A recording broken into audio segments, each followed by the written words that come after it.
Oke, di sini ada penelitian berjudul Social Media Fatigue pada mahasiswa di masa pandemi COVID-19, peran neuroticism, kelebihan informasi, invasion of life, kecemasan, dan jenis kelamin.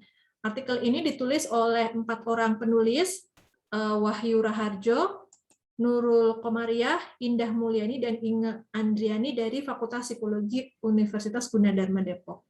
Penelitian ini dimuat di Jurnal Psikologi Sosial tahun 2021, volume 19, nomor 2.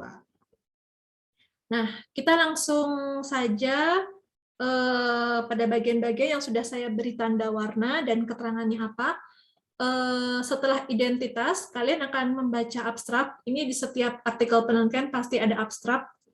Abstrak itu biasanya hanya pendek saja, tidak sampai berpanjang lebar, karena isinya hanyalah intisari atau bagian-bagian terpenting dari artikel kita. Jadi memang dia sangat singkat, sangat padat, dan sangat jelas. Sehingga pembaca kalau tidak punya waktu untuk membaca keseluruhan artikel, dari membaca abstrak saja itu bisa langsung mendapatkan, oh penelitian ini tujuannya ini, hasilnya ini, manfaatnya begini. Di penelitian ini, kita mengetahui tujuan penelitian adalah untuk menguji secara empiris apakah neuroticisme, kelebihan informasi, invasion of life, dan kecemasan memengaruhi social media fatigue pada mahasiswa yang belajar di rumah karena pandemi COVID. Berikutnya adalah metodenya, tapi ini belum kita bahas saat ini ya, kita baca saja. Metode itu meliputi subjeknya siapa, lokasi penelitiannya di mana, dan desain penelitiannya apa. Di sini kalian sudah tahu ya, non-eksperimental, artinya penelitian ini merupakan penelitian survei. Karena mau menguji pengaruh, maka kita meskipun tidak membaca pernyataan hipotesisnya, dari tujuan ini saja kita sudah tahu bahwa hipotesisnya adalah ada pengaruh variabel ini pada social media fatigue. Nah, berikutnya di abstrak yang cukup banyak adalah pemaparan tentang hasil, kemudian berdasarkan hasil ini apa sarannya. Berikutnya kita masuk ke bagian pendahuluan. Tadi saya jelaskan proses penelitian itu diawali dari observasi. Observasi konteks, situasi yang menurut kita bermasalah, atau fenomena yang sedang menjadi problema. Di sini peneliti melakukan observasi yang pertama, fenomena global COVID-19. Di sini dia bercerita kemunculan virus corona baru di Cina, kemudian bagaimana virus ini kemudian menjadi pandemi yang menjangkit penduduk di banyak negara, angka kematiannya makin lama makin tinggi, dan negara-negara mana saja yang sudah melakukan lockdown. Ini di konteks global. Observasi berikutnya, dia melihat apa yang terjadi di Indonesia. Oh, di Indonesia tidak ada lockdown, tapi kemudian menerapkan kebijakan physical distancing. Nah, kebijakan physical distancing ini juga melibatkan social distancing, yang dampaknya itu adalah di dunia pendidikan adalah keputusan memberlakukan perkuliahan jarak jauh. Nah, di sini dia baru menceritakan ya permasalahannya secara global itu konteksnya seperti apa. Nah, karena harus belajar dari rumah, bekerja dari rumah, banyak para siswa ini yang merasa terpaksa belajar secara daring. Dan akibatnya terjadi hal-hal yang tidak diinginkan. Nah, di sini dia mulai fokus pada isu topiknya. Dampak dari pembelajaran daring itu adalah ini, penggunaan media sosial yang berlebihan. Karena buat belajar, buat coping stres, buat berkomunikasi dengan semua orang, semuanya mengandalkan media sosial. Ini paparannya, media sosial sendiri digunakan untuk banyak hal, misalnya untuk coping stres, mencari dukungan sosial secara daring dari teman, atau mendapatkan kebahagiaan dan kesejahteraan psikologis karena bersifat menyenangkan, menghibur, dan mengakomodasi pencarian informasi. Jadi, pada titik ini, seharusnya media sosial menjadi salah satu jalan keluar meretas rasa bosan ataupun stres karena belajar dari rumah. Ini dia sudah mulai memfokuskan isunya pada penggunaan media sosial. Nah, kalian bayangkan piramida terbalik ya, awalnya membicarakan konteks global, makin mengerucut ke Indonesia, makin mengerucut ke permasalahan pendidikan, makin mengerucut lagi ke dampak dari pembelajaran online. Nah, di sini mulai muncul nih berikutnya apa yang menjadi topik penelitiannya, yaitu sosial media fatigue. Di sini dia memaparkan suatu gap. Seharusnya media sosial menjadi salah satu jalan untuk meretas rasa bosan maupun stres karena belajar dari rumah. Hanya saja, keadaan menjadi berbeda selama pandemi COVID. Kelebihan informasi telah terbukti menyebabkan sosial media fatigue karena membebani kognisi individu. Bersama informasi akademis yang kerap dibagikan lewat media sosial, maka berita mengenai COVID-19 ikut lalu lalang secara masif dan tidak terkendali di berbagai media sosial dan berpotensi menimbulkan sosial media fatigue. Nah, di sini coba diperhatikan peralihannya dari memaparkan konteks, mulai mengerucut ke isu dan ke topik. Di sini peneliti menunjukkan ada gap. Seharusnya media sosial itu bermanfaat. Tapi keadaannya tuh kok jadi berbeda selama pandemi COVID. Menggunakan media sosial bukannya malah menghibur, membahagiakan, menyejahterakan kita secara psikologis, tapi justru membebani kognisi kita sehingga menyebabkan sosial media fatigue. Nah, inilah yang kemudian menjadi dasar pemilihan topik penelitian. Oh, sosial media fatigue. Dia melihat ada gap, ada kesenjangan antara das Sein dan das Sollen, antara yang seharusnya dengan yang kenyataannya terjadi di masyarakat. Nah, sampai di sini selesai nih, satu tahapan observasi, sampai di bagian yang saya warnai biru. Ini kalau kalian perhatikan lagi ya, di sini, di proses membangun hipotesis, peneliti mengobservasi, konteksnya apa, fenomena yang problematik itu, sampai kemudian menetapkan fokus yang menjadi penelitian atau topik penelitian. Sudah selesai di bagian pendahuluan. Nah, hasil observasi ini yang sering disebut sebagai latar belakang penelitian, research background. Jadi kalau misalkan kalian besok mau bikin artikel ilmiah atau mau skripsi, ditanya dosen, latar belakang penelitian kamu apa? Apa alasan kamu penelitian ini? Sebetulnya pertanyaan itu menuntut kalian untuk melakukan observasi, untuk mengetahui konteksnya terlebih dahulu dan topik yang dipilih apa.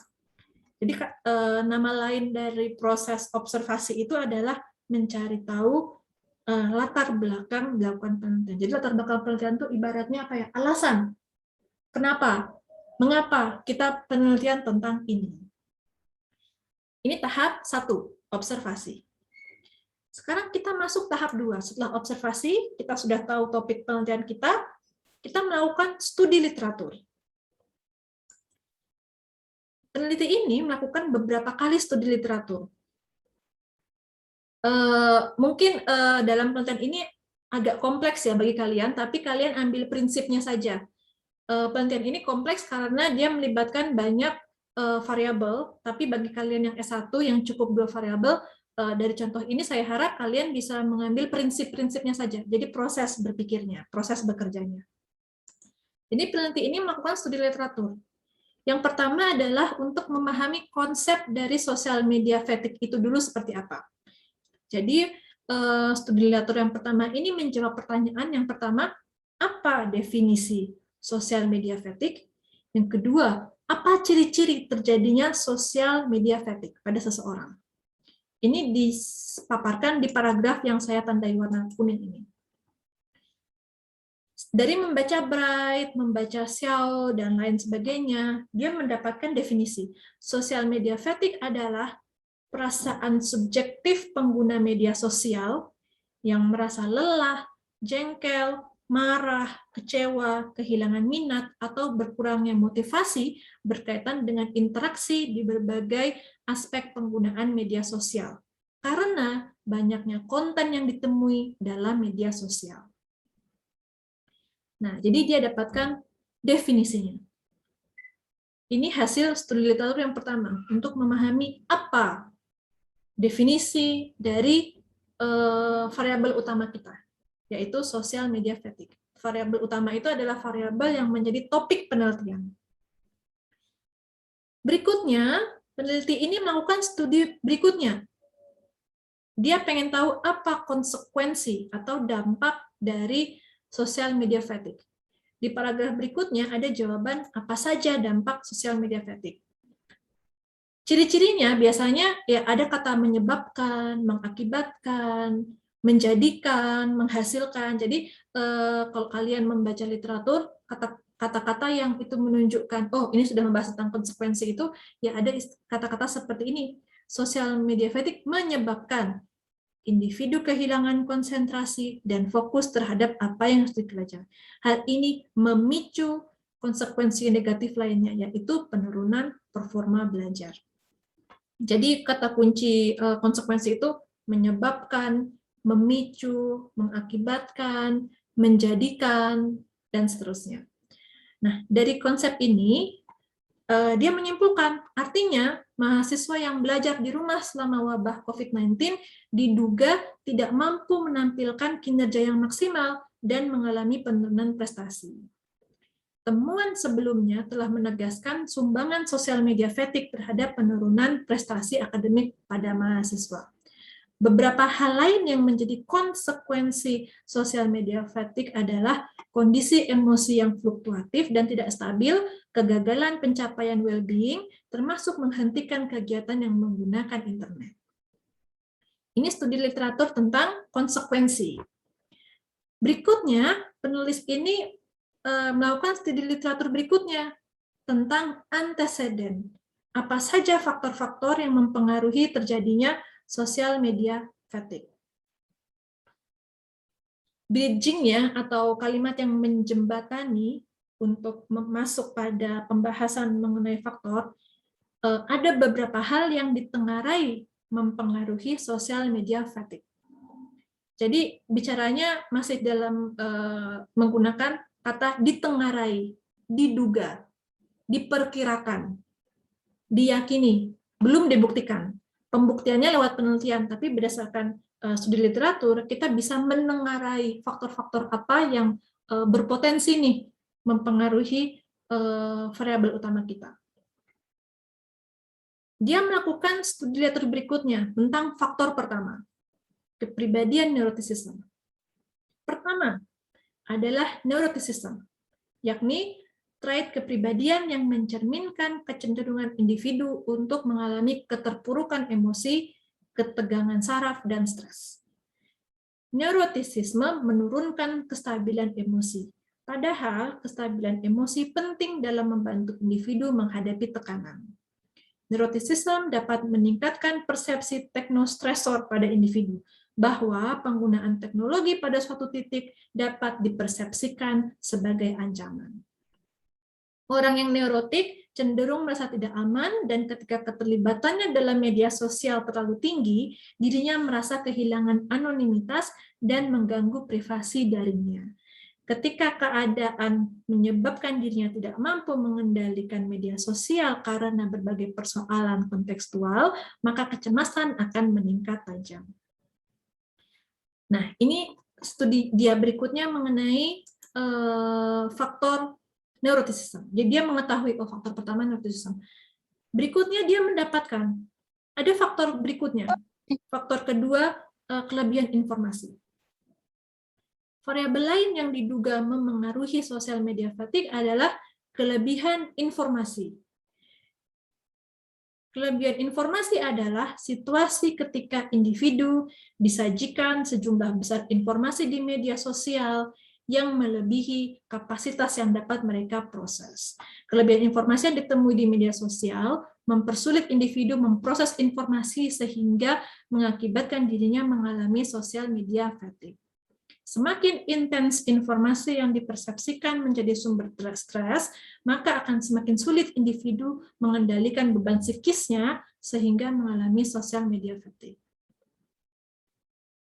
Berikutnya, dia studi literatur lagi dan dia menemukan, oh ada faktor ketiga, invasion of life. Hal lain yang juga diduga berkontribusi terhadap sosial media fatigue adalah invasion of life. Ini adalah persepsi individu bahwa kehidupan pribadinya telah terusik oleh penggunaan media sosial terkait pekerjaan dan tugas. Kewajiban seperti pekerjaan yang harus dikerjakan secara daring rentan membuat individu merasa terinvasi kehidupan pribadinya. Pada masa pandemi COVID, banyak informasi akademik disampaikan dan dibagi melalui media sosial secara terstruktur dan terjadwal. Di saat bersamaan, informasi terkait COVID yang beraneka ragam dan bersifat negatif membebani pikiran dan psikis mahasiswa. Hal ini membuat individu merasa letih dan tidak nyaman karena merasa ada bagian dari hidupnya yang tidak bisa dilepaskan dari keberadaan media sosial. Sehingga mahasiswa harus menghadapi tuntutan akademik dan derasnya informasi negatif tentang COVID-19 melalui dunia maya secara bersamaan. Nah, kaitan invasion of life dan social media fatigue telah terkonfirmasi oleh penelitian ini. Kemudian dia membaca lagi, dia menemukan faktor keempat. Hal berikutnya yang juga ditengarai mempengaruhi social media fatigue adalah kecemasan. Kecemasan adalah suatu pikiran yang meresap secara mendalam sehingga muncul rasa prihatin terhadap situasi atau ancaman yang mungkin dapat terjadi. Pada situasi biasa, kecemasan bisa muncul dengan adanya social media fatigue yang terjadi karena penggunaan media sosial yang eksesif atau berlebihan. Hanya saja pandemi COVID memberikan keadaan yang berbeda. Fakta informasi tentang peningkatan jumlah orang yang terinfeksi, angka kematian, dan perihal lockdown memungkinkan individu mengalami kecemasan. Ada temuan dari riset yang menegaskan bahwa segala hal yang terkait dengan COVID-19 memang membawa beberapa konsekuensi psikologis seperti rasa takut dan khawatir pada banyak orang. Kecemasan karena berbagai berita terkait COVID-19 ini potensial memunculkan social media fatigue. Berikutnya, dia membaca lagi dan menemukan, oh ada nih penelitian tentang pengaruh jenis kelamin. Ada penelitian yang menyebutkan bahwa jenis kelamin bisa jadi memainkan peranan terkait social media fatigue, meskipun hal ini juga harus diperhitungkan durasi penggunaan media sosial. Ada studi yang menjelaskan bahwa perbedaan social media fatigue berdasarkan jenis kelamin hanya terlihat sekilas dalam proses wawancara, sedangkan variasi temuannya tidak tampak secara kuantitatif. Hal ini menjelaskan bahwa terdapat kontradiksi hasil penelitian social media fatigue yang berdasarkan jenis kelamin dan perlu diteliti lebih lanjut. Jadi peneliti ini membaca beberapa artikel dan dia menemukan, oh ada faktor 1, kepribadian neuroticism. Ada faktor 2, informasi yang berlebihan. Faktor 3, invasion of life. Faktor 4, kecemasan. Dan faktor 5, jenis kelamin. Nah, sampai di sini selesailah dia proses studi literatur. Jadi hasil dia membaca, dia tuliskan ulang dengan kata-katanya sendiri. Mulai dari konsepnya, seperti apa, dampaknya seperti apa, dan faktor-faktor apa saja yang mempengaruhi. Jadi sampai di sini paparannya mengenai studi literatur sudah selesai. Studi literatur ini yang tadi saya jelaskan tentang hasil membaca literatur, informasi apa saja yang sudah ada dan tersedia di dunia ilmu pengetahuan tentang apa yang mau kita teliti. Dan ini membangun peta riset. Mungkin di artikel tidak secara eksplisit kemudian menggambarkan, oh kayak gini nih bagannya. Tapi di pikiran kita dengan membaca saja kita sudah membayangkan, oh ada social media fatigue, faktor pengaruhnya ini, dan konsekuensinya itu. Gitu ya. Nah, sampai di sini studi literaturnya sudah selesai. Tahap berikutnya, seperti yang tadi sudah saya jelaskan, yang ketiga adalah membangun hipotesis berdasarkan kerangka pikir yang sudah dibangun.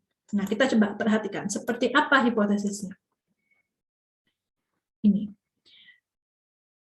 Sebelum ke hipotesis, dia menjelaskan dulu apa alasan dia pengen meneliti faktor-faktor ini. Nah, menurut dia, riset-riset terkait social media fatigue sebelumnya hanya menyasar persoalan psikologi cyber atau cyber psychology dan psikologi sosial. Di dalam pandemi COVID ini, keterlibatan individu dengan media sosial sebagai wadah komunikasi sosial sekaligus informasi akademis dan penyebaran virus corona menjadi lebih kontekstual. Karena situasi yang terjadi rentan menyebabkan sosial media fatigue dengan mempertimbangkan berbagai faktor internal dan eksternal. Jadi di sini dia menemukan gap teoritis berupa kekosongan pengetahuan. Seharusnya orang sudah ada yang penelitian ini, tapi ternyata belum. Sebelum pandemi COVID, sosial media fatigue itu seperti topik yang biasa saja dalam bidang cyber psychology dan psikologi sosial. Tapi ketika pandemi COVID terjadi, sosial media fatigue ini menjadi isu yang tiba-tiba dialami semua orang dan rentan terjadi pada banyak orang. Nah, ini kemudian menjadi alasan kenapa dia mau penelitian ini. Ini agak beda ya. Kalau di awal tadi, di konteks tadi juga ada gap. Tapi gap di sini antara apa yang seharusnya terjadi dengan kenyataannya. Yang seharusnya terjadi adalah media sosial itu harusnya dampaknya positif. Tapi kenyataannya terjadi sosial media fatigue. Ini gap yang menjadi latar belakang. Tapi kalau di sini bedanya adalah gap yang menjadi alasan kenapa penelitian ini harus dilakukan. Karena ada kekosongan pengetahuan. Sebelumnya di bidang cyber psychology, sosial media social fatigue ini hanya tema yang umum, tapi dengan adanya pandemi ini menjadi lebih kontekstual karena banyak orang yang mengalaminya. Nah, disinilah dia mulai menyatakan hipotesis. Berdasarkan alasan dan argumentasi teoretik yang telah dipaparkan sebelumnya, maka hipotesis penelitian ini adalah terdapat hubungan neuroticism, kelebihan informasi, invasion of life, dan kecemasan terhadap sosial media fatigue pada mahasiswa yang belajar di rumah selama pandemi COVID. Penelitian ini juga mencoba untuk mengeksplorasi satu tujuannya, alasan-alasan tentang mengapa informasi yang banyak ditemui di media sosial dirasakan mengganggu. Yang kedua adalah perbedaan jenis kelamin dalam melihat variabel-variabel di atas. Jadi ini kerangka pikirnya disebutkan di sini, berdasarkan alasan dan argumentasi teoretik yang telah dipaparkan sebelumnya. Ini gambaran kerangka pikir. Jadi berdasarkan kerangka pikir ini yang cukup panjang ya, dari sini sampai sini, dia membangun hipotesis yang pendek ini. Ini hipotesis mayor. Tapi nanti dalam proses analisis datanya, dia mengkajinya ada hipotesis minornya. Nah, barulah setelah pernyataan hipotesis ditutup dengan tujuan penelitian. Maka penelitian ini bertujuan untuk ini. Jadi seperti itu, semua proses dari observasi sampai perumusan hipotesis dipaparkan semuanya dalam naskah kita. Nah, sampai di sini, apakah ada yang mau ditanyakan terlebih dahulu, atau mungkin ada bagian yang kalian masih bingung atau pengen dijelaskan ulang? Silahkan, saya beri waktu untuk mengajukan pertanyaan.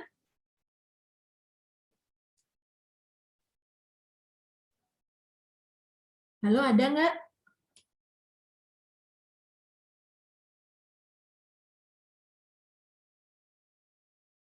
Sementara belum ada, Bu. Oke, teman-teman yang lain bagaimana? Dalila mungkin? Bisa dipahami, Dalila? Insya Allah bisa, Bu. Oke. Jani, halo Jani. Gimana? Bisa dipahami yang sudah saya paparkan? Halo Jani? Oh, mungkin lagi keluar. Latif, gimana Latif? Halo Latif? Insya Allah bisa dipahami. Oke. Agnes, halo Agnes. Iya, Bu. Oke, ada pertanyaan tidak? Belum ada, Bu. Oke. Jadi intinya kalian mengambil prinsipnya saja bahwa artikel bagian pendahuluan itu memaparkan secara sistematis dan runtut mulai dari proses observasi, studi literaturnya kayak bagaimana, dan perumusan hipotesisnya kayak bagaimana. Kalau kalian membaca skripsi pun sama, hanya saja penyajiannya yang berbeda. Karena kalau skripsi itu kan dokumennya kayak buku ya, jadi bagian-bagian itu dia sajikan bab per bab. Bab 1 itu isinya latar belakang atau pendahuluan. Kemudian bab 2 itu tinjauan pustaka sampai hipotesis dan seterusnya. Tapi prinsipnya sama. Kalau kalian baca pasti ada keruntutannya. Observasi, studi literatur, dan hipotesis. Halo Sadi Raffi, silahkan. Ada pertanyaan? Bu, izin bertanya, Bu. Oke. Kalau konteks selain pandemi itu apa ya, Bu? Masih bingung dalam menentukan. Karena kan maksudnya yang sering terjadi tuh saat ini tuh hanya pandemi gitu loh, Bu. Nah, konteks yang lain tuh contohnya tuh seperti apa? Konteks Seperti Bu. itu sebetulnya macam-macam. Konteks itu yang membuat riset kita itu bisa berbeda, meskipun yang kita teliti itu sama. Contohnya, kita mau penelitian tentang kecemasan. Hubungan kecemasan dan kebahagiaan. Yang mudah ya. Kecemasan itu terjadi di mana-mana. Tapi antara yang terjadi di konteks keluarga, atau di konteks pekerjaan, atau di konteks pendidikan, itu bisa berbeda konsekuensi dan dampaknya. Jadi fenomena yang menjadi konteks itu sederhananya adalah situasi yang melingkupi apa yang mau kita teliti. Situasi itu bisa tempat, bisa waktu, bisa kejadian, bisa lingkungan di mana itu berada. Kalau yang saya contohkan ini adalah konteks atau fenomena yang berupa kejadian. Suatu permasalahan psikologis ini muncul berkaitan dengan kejadian apa? Oh, pandemi. Bisa juga misalnya kecemasan, tapi dalam konteks kejadian bencana. Sama ini kecemasan, tapi yang berkaitan dengan terjadinya bencana.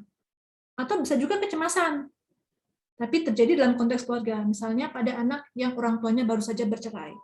Nah, jadi sama-sama tentang kecemasan, tapi nanti bisa berbeda nuansanya, karena kejadian yang melatar belakanginya berbeda. Jadi ini contoh yang kejadian. Bisa juga tempat atau lingkungan. Misalnya stres. Stres itu gambaran umumnya ya ketika orang mengalami suatu beban yang itu lebih besar daripada kemampuannya. Tapi stres antara yang terjadi di sekolah, sama terjadi di tempat kerja, sama yang terjadi mungkin dalam kehidupan sosial, itu bisa berbeda. Konsepnya sama, tapi penjelasannya berbeda. Stres karena akademik itu karena beban PR, tugas, ujian, materi pembelajaran yang tidak bisa kita keep up sebagai siswa misalnya. Itu stres dalam konteks di sekolah. Bisa juga stres kerja, stres yang terjadi di tempat kerja. Terjadinya pada siapa? Karyawan. Karena beban kerja yang overload, mungkin karena banyak masalah di tempat kerja, dan semua hal yang terjadi di tempat kerja. Sama-sama stres, tapi terjadinya di tempat kerja.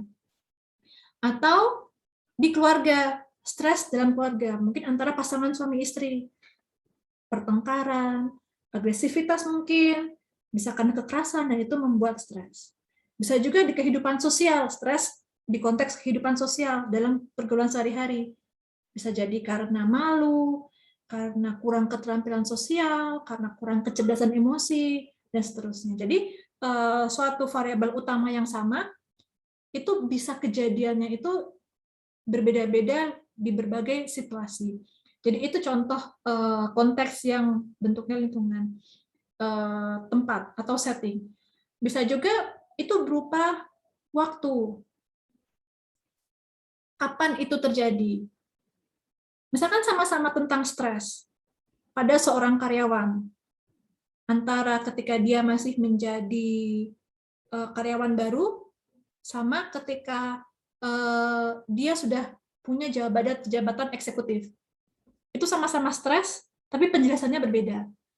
Jadi konteks itu adalah kejadian, situasi, waktu, lingkungan, di mana permasalahan utama kita yang mau kita teliti itu terjadi, dan itu banyak sekali.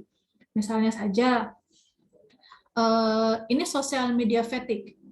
Kok penelitian kali ini dikaitkan dengan pandemi COVID sebagai kejadian yang melatar belakangi. Tapi kan social media fatigue tidak hanya ini saja konteksnya. Bisa jadi dalam konteks dunia kerja, misalnya kemunculan startup yang itu startupnya digital, makanya karyawan-karyawannya itu bekerjanya online semua. Itu juga bisa social media fatigue.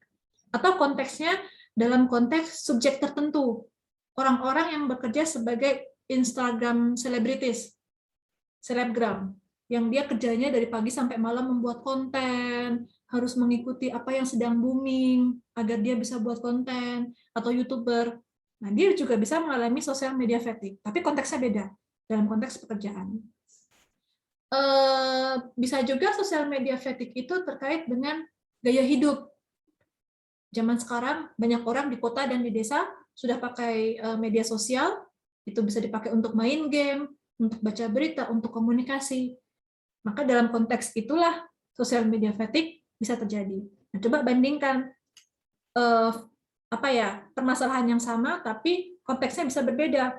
Pandemi COVID, di konteks pekerjaan, di konteks siapanya, tadi contoh selebgram, atau di konteks apa lagi. Jadi konteks itu yang membuat riset kita tuh jadi berbeda bisa. Jadi misalnya kalian pengen penelitian yang baru, bisa jadi riset kalian menggunakan variabel yang itu sudah banyak diteliti orang. Tapi ketika konteksnya berbeda, itu bisa menjadi suatu kebaruan. Kayak gitu, Salsa, apakah bisa dipahami?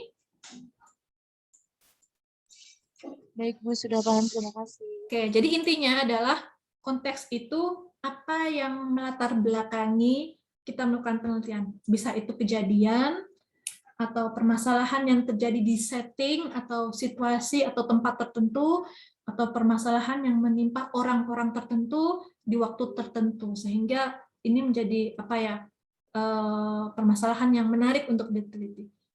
Yang lain mungkin ada yang mau ditanyakan, silakan. Bagus sekali pertanyaan dari Salsa, silakan yang lain.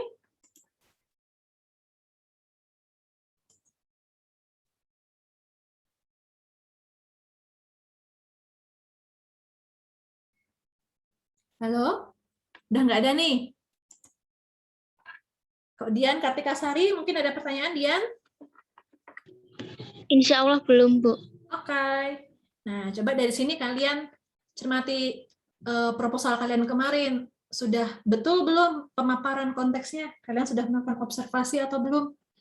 Nah, untuk bisa mengobservasi konteks itu kadang nggak serta-merta kita harus melihat sendiri kejadiannya, enggak. Kita bisa lewat berita atau lewat pers rilis yang ada di media massa tentang suatu peristiwa. Karena contohnya di sini dia memaparkan pandemi COVID dari situs WHO, ya kan? Di Indonesia dia membaca peraturan kementerian. Jadi proses observasi ini tidak terbatas observasi yang menggunakan mata dan telinga.